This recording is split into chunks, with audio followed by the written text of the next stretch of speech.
أعوذ بالله من الشيطان الرجيم. بسم الله الرحمن الرحيم. ضرب لكم مثلا من أنفسكم هل لكم مما ملكت أيمانكم من شركاء فيما رزقناكم فأنتم فيه سواء تخافونهم كخيفتكم أنفسكم كذلك نفصل الآيات لقوم يعقلون. بل اتبع الذين ظلموا أهواءهم بغير علم فمن يهدي من أضل الله وما لهم من ناصرين.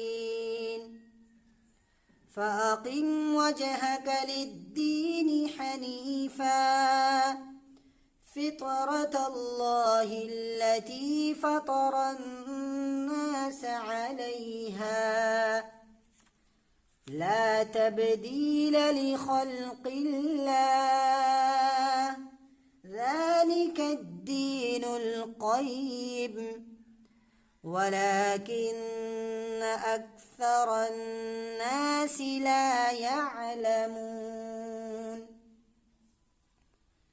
منيبين إليه واتقوه وأقيموا الصلاة ولا تكونوا من المشركين من الذين فرقوا دينهم وكانوا شيعا كل حزب بما لديهم فرحون. وإذا مس الناس ضر دعوا ربهم منيبين إليه ثم إذا أذاقهم منه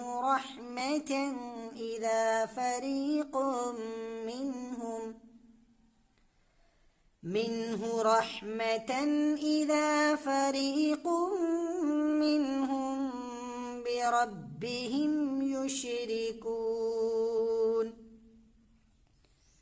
ليكفروا بما آتيناهم فتمتعوا فسوف تعلمون.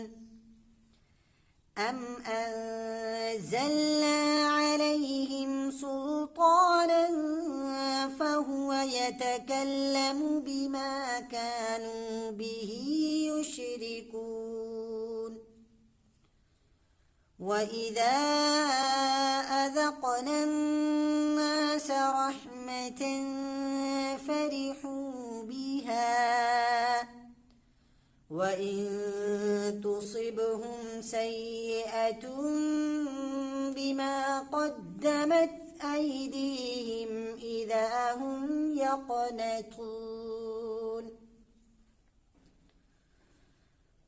أولم يروا أن الله يبسط الرزق لمن يشاء ويقدر إن في ذلك لآيات لقوم يؤمنون. فآت ذا القربى حقه والمسكين وابن السبيل ذلك خير للذين يريدون وجه الله وأولئك هم المفلحون.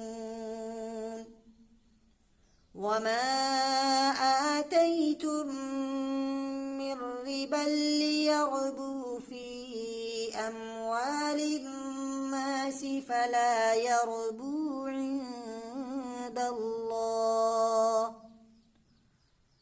وما آتيتم من زكاة تريدون وجه الله فأولئك هم المضعفون. الله الذي خلقكم ثم رزقكم ثم يميتكم ثم يحييكم. هل من شركائكم من يفعل من ذلكم من شيء؟